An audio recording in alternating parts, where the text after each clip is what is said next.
Okay, hello everybody. So thank you for tuning in to today's chapter of Charles Eisenstein's book, The More Beautiful World Our Hearts Know Is Possible. And some of you have been following this book reading for a couple of years now because I'm still reading it. But what I love is that it's just taking its own flow, and every time I get to read a chapter, it's very relevant to where I am, and so I hope if you found this chapter today, it's relevant for you too. It's called Reality, and it's chapter 13. Reality. How do we do that? This world of miracles, the things we cannot make happen, is a world of the gift. To live in it, we must let go of the old ways of controlling, keeping and holding back. We must learn to see the world through the eyes of the gift. Today, most of us live simultaneously in both worlds, the old and the new. Therefore, our experience of miracles is haphazard. They seem to violate the laws of the physical or social universe, which is to be expected, as those laws are formed from the perceptions of the separate self. Despite my call for naivety, I also want to insert a note of caution here, because there is such a thing in this world as pursuing an impossible fantasy. There is such a thing as a delusion distracting one from the work at hand. How can we tell when we are in service to a real possibility and when we are deluding ourselves, pursuing not a vision but a mirage? I'm not advocating a credulous confidence in whatever fantasy happens to be comforting. A host of New Age teachings about reality creation tell us that in order to manifest something in this world, we must align our thoughts and beliefs with it, and it will appear. I use sarcastic quotation marks here, but some of these teachings are actually quite sophisticated. One can think of many situations in which beliefs do, in fact, create reality. For one thing, our beliefs and stories contain within them roles for ourselves that we must play out in order to accomplish anything in the world. Absent, for instance, a belief that it is possible to ride a unicycle, one is unlikely to devote the weeks necessary to learn how. Sorry, let's say that again. Absent, for instance, a belief that it is possible to ride a unicycle, one is unlikely to devote the weeks necessary to learn how. Absent a belief that a music festival can happen, no one will do the things necessary to make it happen. Only when someone believes I can do it, will they then even try. When our beliefs change, so do our motivations and perceptions. We do new things and see new opportunities. Beyond these mundane vehicles for the translation of belief into reality, I find something more mysterious at work as well. A kind of magic does happen when a person undergoes a profound change in worldview. The mundane vehicles I have described are perhaps instantations of a more general principle. The problem with the New Age teachings about reality creation or the law of attraction is not so much in their metaphysics as in their application. I see two key difficulties. First, it is not as easy to alter one's belief as we would like to think. I echo that loudly. Ordinarily, we cannot change a belief through an act of will, for a state of beliefs is a state of being.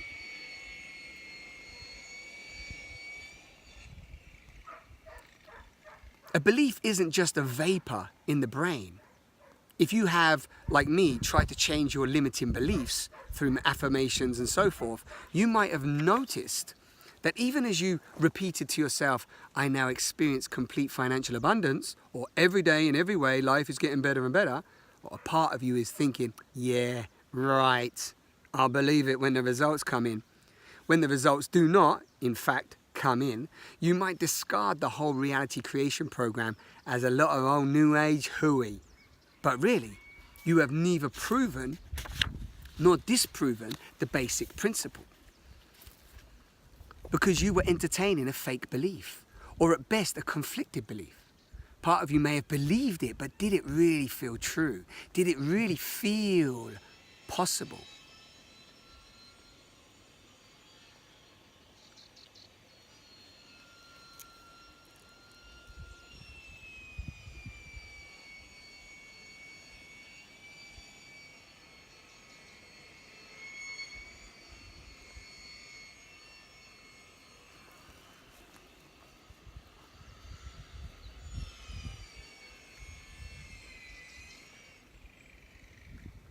This leads to a second problem. It is not ours to decide what is true or possible. Some teachings ask us to start by creating a vision, but this is mistaken. The proper way to start is to receive a vision. I call it the vision of that which wants to be born. Not having invented it ourselves, we sense that it has a beingness of its own. Now, doubts may still assail us, but underneath the doubts, there will be a knowing that comes from having seen something. The doubts arise from the wounds I have mentioned herein, the repeated betrayal of our idealism, the crushing of our spirit, the effects of the relentless ugliness of industrial society. We think, what if I'm just a fool? What if I don't deserve such a blessing? What if humanity doesn't deserve it? What if we missed our chance? What if something beyond my control happens to ruin it? Indeed, the more beautiful the vision, whether for oneself or the world, the more painful the doubts that arise. The radiance of that which wants to be born illuminates the shadows, bringing them into the light of awareness, that they may be healed. Now I suggest becoming sensitive to the difference between these doubts and the secret, sober knowledge that you are fooling yourself. The first step in creating change, then, is to receive a vision that feels true. The second step is to heal the wounds and doubts that vision illuminates. Without doing that, we will be conflicted, simultaneously enacting both the new story and the old one that accompanies the wounds. The third step is to bow into service to that which wants to be born. This process is not linear. Usually, the vision comes more and more into focus as we heal the doubts that obscure it, that in turn allow us to enter more deeply into its service. Deeper service, in turn, brings up new dimensions of the vision along with deeper wounds.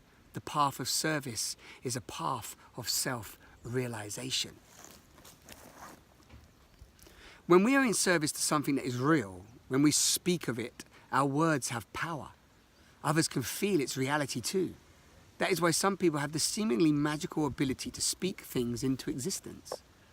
When they say such and such is going to happen, everyone believes it's going to happen. Even if it's happening depends on everyone believing it will happen. To be fully in service to something one has experienced as real is the essence of leadership in a non-hierarchical age. A leader is the holder of a story, someone whose experience of its reality is deep enough so that she can hold the belief on behalf of others. Many leaders today are weak because they don't really believe in what they profess. How can they inspire anyone else to believe either? Not believing themselves, they quickly capitulate at the slightest pressure, glad to settle for half measures. If you call for the elimination of all nuclear weapons but don't really believe it can happen, you will settle for a limited test ban treaty. If what you want is a halt to all clear cutting but don't believe it's possible, you will settle for a mere slowdown. The deeper our service to that which wants to be born, the more it is able to arrange the synchronistic encounters and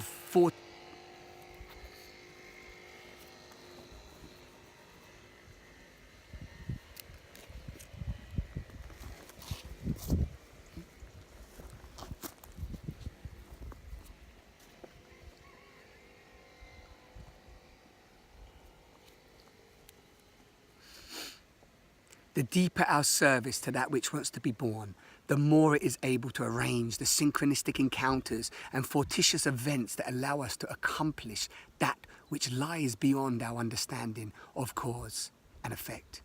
We might say that the primary technology of the age of reunion is service.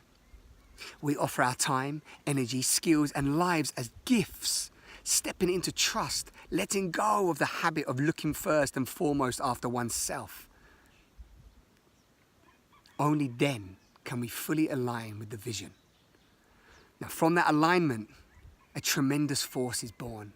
Our expanded selves are far more powerful and less fearful than the discrete, separate individual who, separate from the world, can only manipulate it by force, and looks with wariness and wonder at the amazing coincidences that line up as it lets go and plunges into service. And obviously, since these are not things that we know how to make happen, they happen as gifts.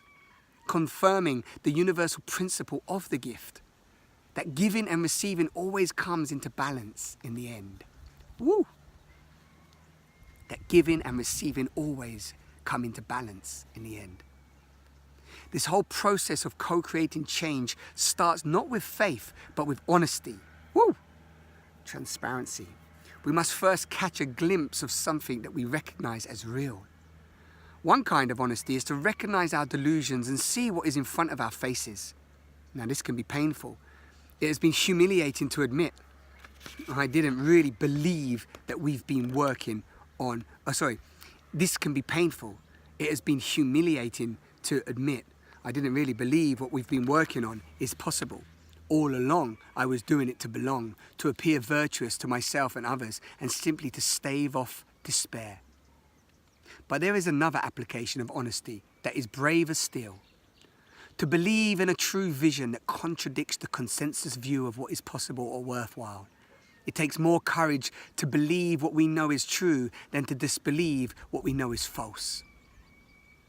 It takes more courage to believe what we know is true than to disbelieve what we know is false.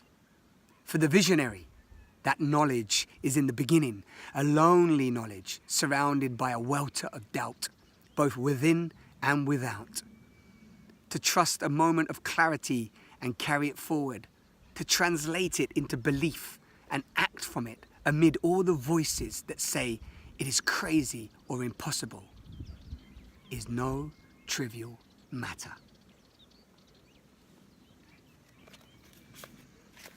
Beautiful. Beautiful. Just what I needed to hear. And I really mean that. Just what I needed to hear. Reality.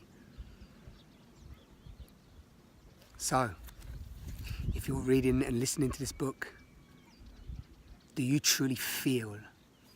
Remember, all belief is flawed.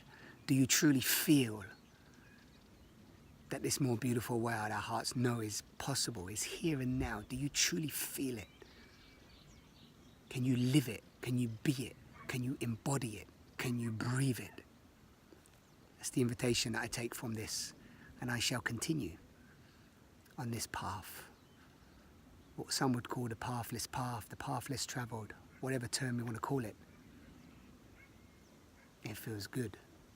It feels better than good. It feels aligned. It feels coherent. Sending you all love. Thank you for tuning in to whatever videos you enjoy. Sending you love and gratitude.